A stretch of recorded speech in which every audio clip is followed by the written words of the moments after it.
গুরুত্ব তো তেমন কিছু না, মানে আছে না, পয়লা ফাল্গুন হইতেছে উৎসবের মতো হয়ে গেছে।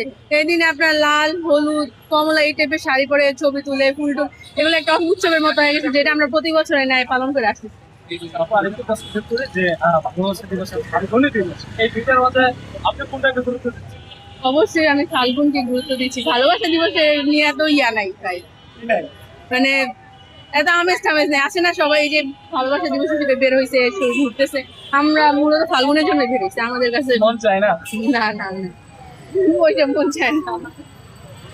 কোন স্মৃতি আছে যে স্মৃতিটা অসমাপ্ত রয়ে গেছে, সেই স্মৃতিটা আজকে মনে করছেন? ভাই এই কথা বললে উনার কাছে যাইবো বা ব্যাপারগুলা দরকার নাই। হ্যাঁ আসে।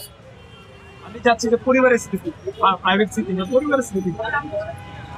না আসলে পরিবারের সাথে এই দিনে পিতা মাতাকে তাদের ভালোবাসাটাকে স্মরণ করছেন কিনা, যেই ভালোবাসাটা আপনি এখনো পেতে চান?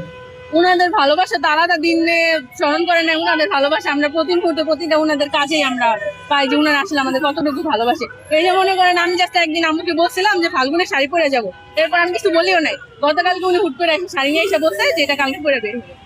আজকে যে ভালোবাসা দিবস উনি একটা বারও বলে নাই যে ভ্যালেন্টাইনে বের হবে না, কারণ উনারা আমাদের উপর বিশ্বাস করে, ভালোবাসার উপর বিশ্বাস দিয়েই ইয়া মানে বহিঃপ্রকাশ ঘটে আর কি।